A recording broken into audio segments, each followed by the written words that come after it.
Hola, hoy vamos a hablar de los aspectos legales de la producción audiovisual.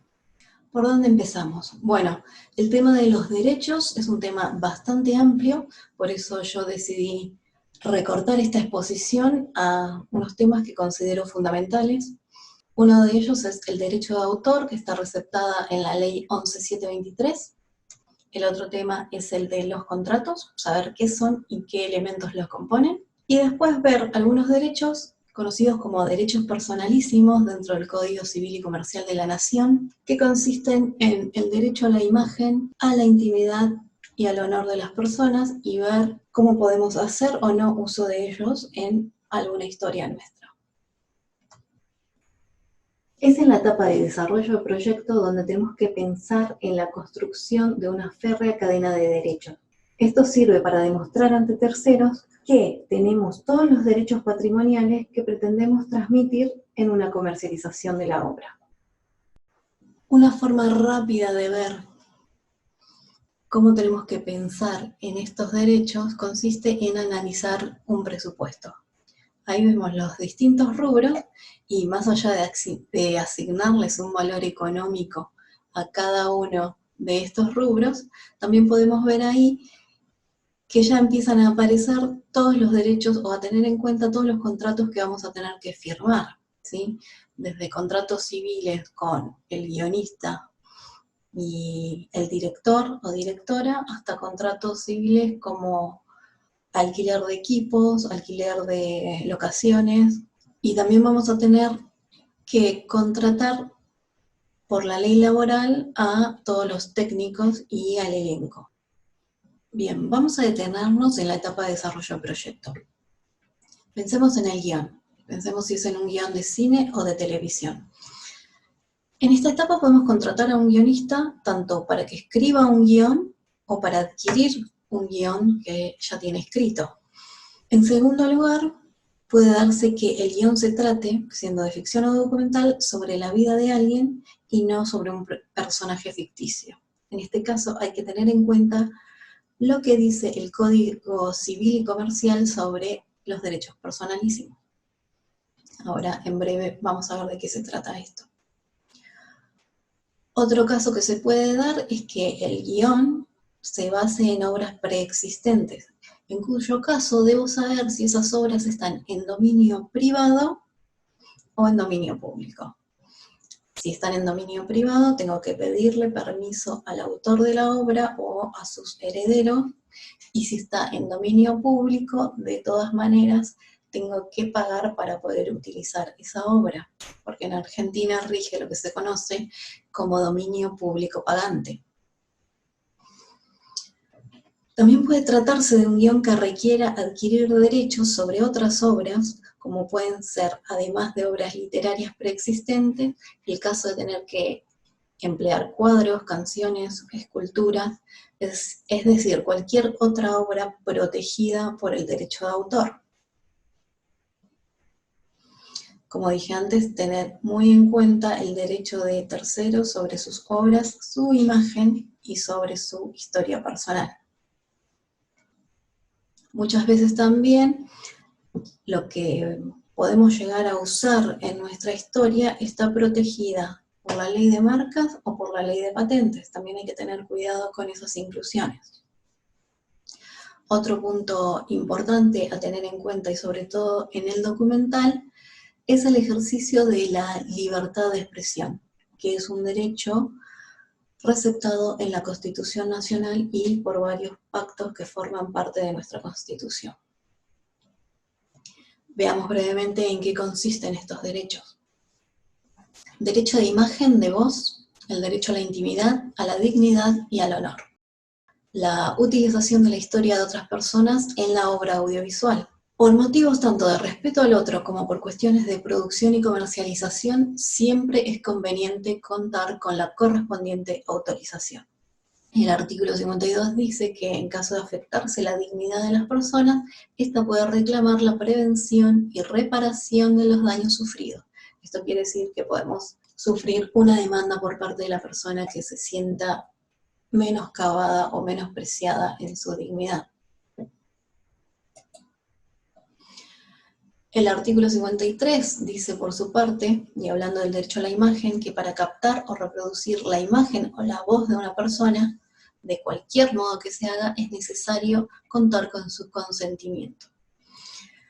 También establece excepciones.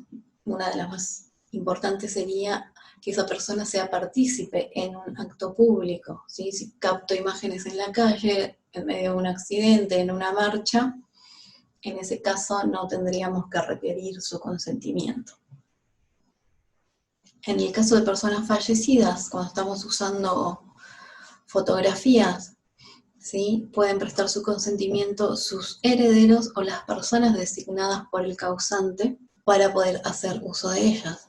Pasados 20 años desde la muerte de la persona, la reproducción no ofensiva es libre, es decir, que podemos usar esas imágenes.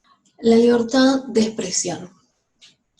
Acá hay que armonizar dos derechos, el que tienen las personas de no sufrir injerencias indebidas que afectan su intimidad, honra, reputación o dignidad personal o familiar, y el derecho que tienen otras personas de expresar su pensamiento mediante obras creativas.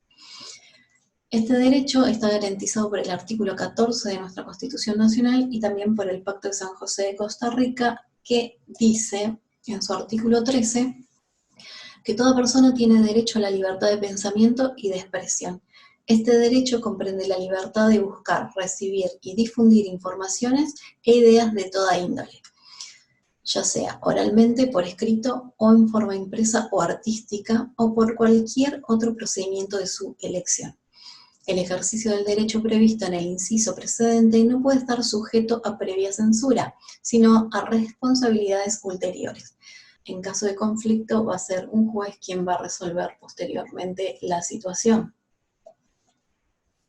En resumen, sí podemos realizar libremente una obra audiovisual que narre la vida de otro, siempre y cuando al hacerlo no realicemos una injerencia arbitraria que viole los valores que se prevén en el artículo 52 del Código Civil y Comercial y el artículo 11 del Pacto de San José de Costa Rica, que protege la honra y la dignidad de las personas, y dice que nadie puede ser objeto de injerencias arbitrarias o abusivas en su vida privada, y que toda persona tiene derecho a la protección de la ley contra esas injerencias o ataques. En todos los casos son los jueces quienes resuelven la situación. Esta imagen viene a ilustrar la cantidad de personas con las que un productor o una productora debe realizar contratos para llevar adelante la actividad audiovisual. Como las relaciones entre las personas y las empresas están reguladas por normas jurídicas, algunas que tenemos que conocer para llevar adelante nuestra actividad están dadas por la Ley de Sociedades, la Ley de Contrato de Trabajo, los diversos convenios colectivos, la Ley de Derecho de Autor, la Ley de Marcas y una serie de contratos que en forma particular van a regir nuestra actividad. ¿Qué es un contrato? Un contrato está definido por el artículo 957 del Código Civil y Comercial de la Nación, y la define como un acto jurídico mediante el cual dos o más partes manifiestan su consentimiento para crear, regular, modificar, transferir o extinguir relaciones jurídicas patrimoniales. ¿Y qué es un acto jurídico? Entonces, un acto jurídico es un acto voluntario lícito que tiene por fin inmediato la adquisición, modificación o extinción de relaciones o situaciones jurídicas. Y acá llegamos a ver los elementos que tienen todos los contratos. Por un lado, lugar y fecha. Por otro lado, las partes que lo firman. La forma, que en el caso de contratos audiovisuales conviene siempre que sea la forma escrita. El objeto, esto es la obligación de cada una de las partes. La duración de ese contrato, es decir, por cuánto tiempo, por ejemplo, voy a tener derechos sobre un guión que adquirí para hacer una película. Las formas de pago, las causas de rescisión o resolución del contrato, esto es los motivos por los cuales puede dejarse sin efecto un contrato, obviamente pagando una penalidad, la jurisdicción y la ley aplicable. Vamos a tomar como ejemplo un contrato de guión, el que pueden encontrar en la página de Argentores. A este modelo yo le agregué el lugar y fecha. Es siempre importante saber dónde y cuándo se firman los contratos. La fecha es fundamental. Encontramos a las partes, en este caso, la productora y el autor del guión. El objeto sobre el cual se contrata. Dice este contrato, el autor concede autorización a la productora para la utilización del libro cinematográfico original de su autoría, dato muy importante, registrado en la Dirección Nacional del Derecho de Autor, bajo expediente número tanto, titulado de tal manera, al solo fin de la realización de una versión cinematográfica del mismo. Título otorgado sin exclusividad. Esto quiere decir que el objeto de este contrato consiste en otorgar el autor a la casa productora su guión para la realización de una versión cinematográfica del mismo y para ninguna otra cosa. E incluso no otorga el título de la película en exclusividad, sino que lo mantiene para sí. Esto quiere decir que seguramente esté interesado en después escribir un libro o, no sé, hacer una obra de teatro y mantener el nombre que lleva el guión. Segundo, la forma de pago. Está establecido tanto el monto a pagar en este espacio, que no puede ser inferior a lo estipulado por Argentores. Acá es donde decimos que empiezan a jugar las sociedades de gestión o los sindicatos en caso de contratar al personal técnico y a los actores. Y la forma de pago. Otro dato muy importante tiene que ver con la duración. Este contrato, por ejemplo, se otorga durante un plazo de 4 años a partir de la fecha del presente contrato. Por eso, nuevamente, es fundamental establecer la fecha para saber desde cuándo empezar a contar. Artículo 5. A partir de aquí empezamos a ver lo que se conoce como derecho de autor y también su particular división en derecho moral y derechos económicos. Más adelante vamos a volver sobre este tema, pero es importante ver aquí que dice que la casa productora está obligada a respetar la fidelidad del texto motivo de este contrato, es decir, que ese guión debe ser respetado en su integridad y establece la forma de percibir los beneficios económicos de la película. Otro punto importante es en caso de divergencia, como decíamos, uno de los elementos, jurisdicción y ley aplicable. En este caso, es la jurisdicción de los tribunales de Capital Federal y como ambas partes son argentinas, se aplica la ley argentina. Causa de rescisión del contrato. Dice, el incumplimiento de cualesquiera de las cláusulas de este contrato dará derecho a declararlo rescindido, comprometiéndose la parte culpable a abonar a la parte contraria una indemnización por daños e intereses. Esto es lo que les decía de rescindir y que hay una penalidad.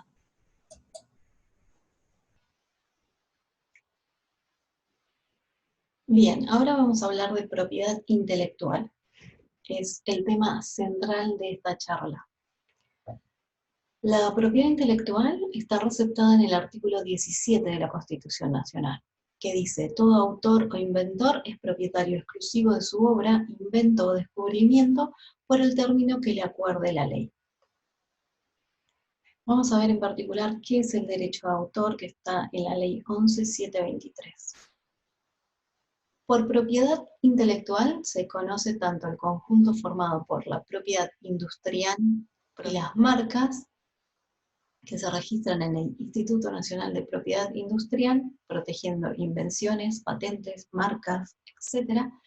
Y por otro lado tenemos el derecho de autor, contenido en la ley 11.723, y que para su protección acudimos a la Dirección Nacional de Derecho de Autor. El derecho de autor protege obras, es decir, creaciones artísticas que se manifiestan formalmente. No se protegen ideas porque eso sería frenar la actividad creativa.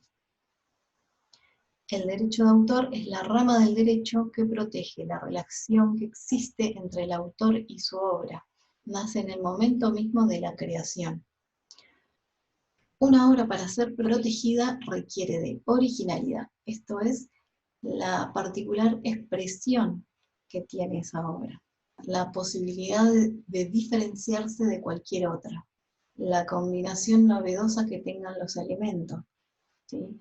Esto quiere decir, yo puedo tener la idea de escribir un guión donde dos personas se conocen, se enamoran, se vuelven a reencontrar años después y terminan su vida juntos. Seguramente esa idea sea la base de muchas películas o muchos libros, pero lo que acaba de importar es la forma particular en que yo combino cada uno de esos elementos que acabo de mencionar, ¿sí? El nombre de mis personajes, dónde ocurre esto, qué género es, etc. Otra característica que tienen que tener las obras para ser protegidas es la posibilidad de ser reproducida. El depósito de la obra en la Dirección Nacional de Derecho de Autor trae ciertos beneficios. Uno de ellos, la seguridad. La obra que se registra adquiere mediante el acto administrativo certeza de su existencia en determinada fecha, de su título, su autor y su contenido. Prueba la autoría. Esto es una presunción que otorga el Estado con una fecha cierta de inscripción. Constituye elemento de comparación. El registro en la Dirección Nacional de Derecho de Autor sirve de elemento de comparación en supuestos de plagio y piratería. En este caso, el ejemplar de la obra depositada es remitido al Poder Judicial por pedido de un juez. Protección del usuario de buena fe. Se presume autor de la obra el que figura como tal en el certificado de registro, salvo prueba en contrario. ¿Qué quiere decir esto? Que la persona que figura es en primera instancia el autor de la obra, pero puede un tercero demostrar que esto no es así. Obviamente va a tener que recurrir a otro tipo de prueba, quizás a un registro anterior al que nosotros tenemos, y que va a salir a la luz al momento en que un juez pida la comparación de los ejemplares. En la Dirección Nacional de Derecho de Autor podemos registrar obras inéditas, en nuestro caso serían obras inéditas no musicales, podemos registrar obras publicadas y podemos registrar los contratos. Ahora el trámite es online, se hace una transferencia bancaria en el caso de obras inéditas, actualmente cuesta 140 pesos, en caso de obras publicadas, el monto es mucho mayor y también es mayor el monto en caso del registro de los contratos. Es decir, si firmamos un contrato entre guionista y casa productora, es conveniente ir a registrar ese contrato. Ahora vamos a ver las diferencias entre obra inédita. Estamos hablando siempre del audiovisual, en este caso estoy hablando de un guión. El depósito de la obra se realiza en la Dirección Nacional de Derecho de Autor, dura 3 años y 30 días, son renovables por un plazo similar y se paga el monto que en ese momento esté vigente. En cambio, la obra publicada, en este caso sería ya la película realizada y estrenada, se registra en la Dirección Nacional. ¿Qué quiere decir? Que se obtiene título de propiedad sobre esa obra.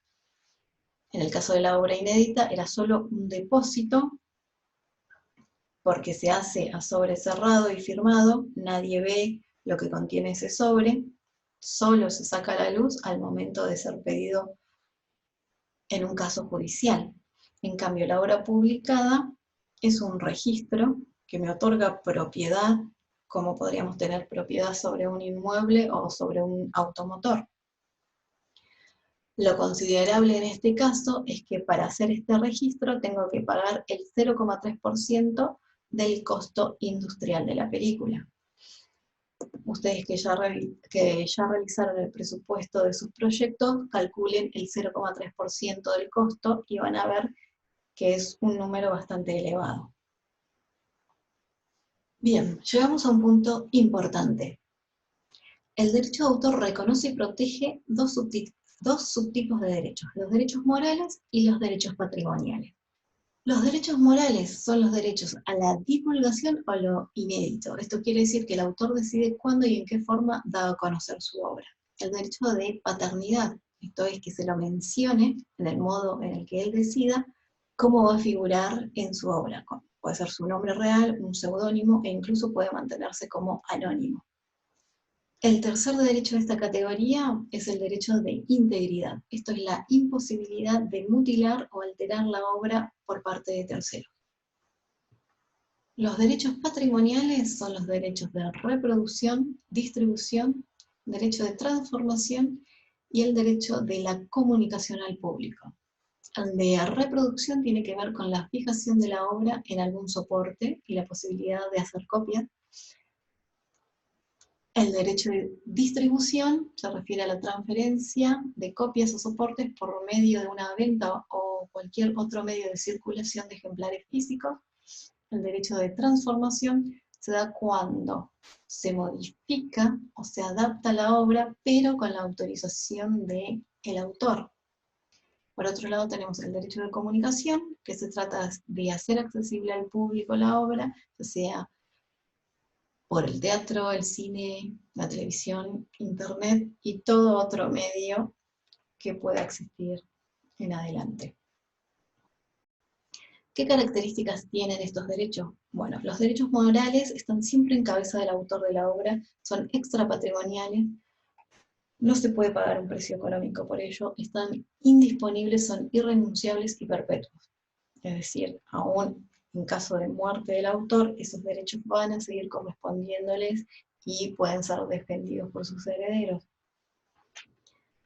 Es decir, las obras de Shakespeare van a seguir siendo siempre las obras de Shakespeare.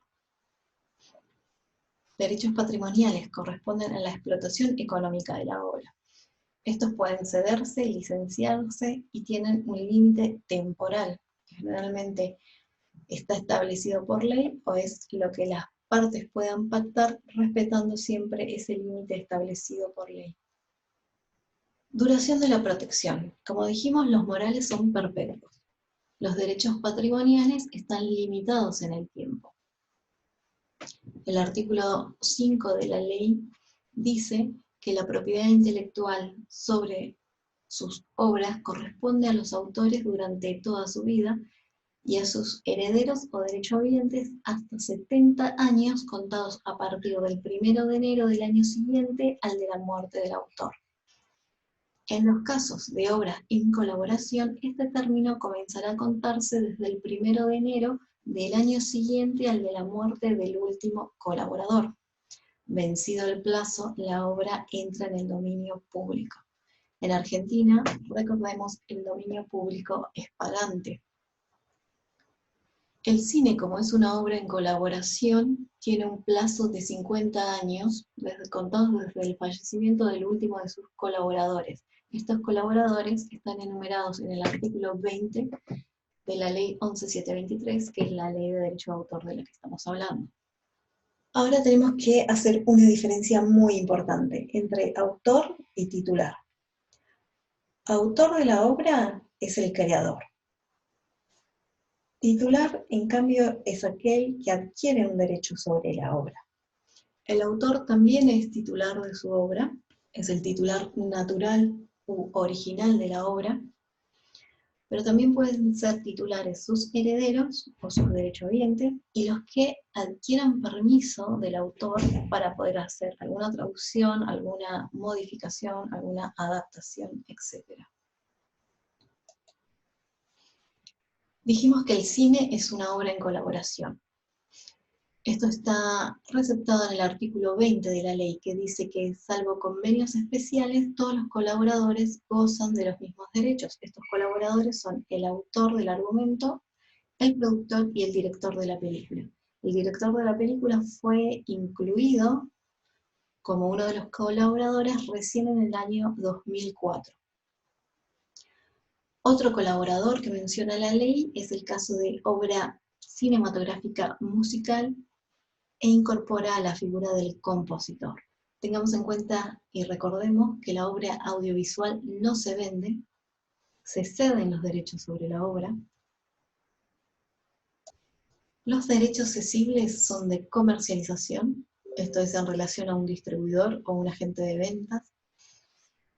Derecho de exhibición, que tiene que ver con las ventanas, es decir, dónde se va a ver esa pieza audiovisual. Los derechos en relación a la precuela, secuela, remake de una película, la publicación de ese libro cinematográfico, por ejemplo, convertido en una novela, en un cuento, o la propia impresión del guión como si fuera literatura. También se comercializan los productos derivados, esto tiene que ver con el merchandising en el caso de películas infantiles o películas para un público adolescente. La banda de sonido de la película también es accesible. La marca de la película, por eso es importante pensar en un buen nombre, o si, por ejemplo, los protagonistas tienen un comercio y ese comercio se llama de determinada manera, es conveniente registrarlo como marca. Y bueno, y todo otro derecho que pueda ser explotable económicamente. Los derechos sobre las películas se comercializan por un territorio, pueden ser de forma regional, panregional, incluso mundial, por un plazo determinado. ¿Sí? Yo contrato con un distribuidor o con un agente de venta y pactamos un plazo, por ejemplo, tiene 5 años para vender mi película en distintos mercados. En relación a los exhibidores, podemos pactar una cantidad de pasadas de la película, o si vendo a un canal de televisión, podemos pactar que en el plazo de 5 años pasen una vez por año la película, o que lo pasen durante un año todas las veces que quieran. Todo eso se negocia por contrato. Para determinados medios, esto es dependiendo de la ventana de exhibición, ¿sí? Si es para Netflix, si es para un canal abierto, si es para un canal pago, para algunas de las plataformas on demand o por suscripción, etc. Bajo determinadas condiciones, esto nuevamente apela a la cadena de derechos y es importante tener en cuenta que solo tenemos que ceder aquellos derechos que nos están solicitando, ¿sí? Es decir, los que se van a utilizar. Por ejemplo, si el distribuidor me lo está pidiendo para un territorio en particular, y se lo tengo que ceder para ese territorio en particular, y no decir, bueno, no, llévatelo regionalmente, porque quizás más adelante me arrepienta de esa decisión. Entonces, lo que no hay que olvidar de esta charla es que el respaldo jurídico apropiado convierte el proyecto en un producto apto para conseguir inversores, estamos hablando acá de la etapa de desarrollo del proyecto, y es condición necesaria para su comercialización. Bueno, de esta manera concluimos esta introducción a los aspectos legales. Si tienen alguna duda o consulta, pueden escribir tanto al foro como al mail de cátedra. Gracias.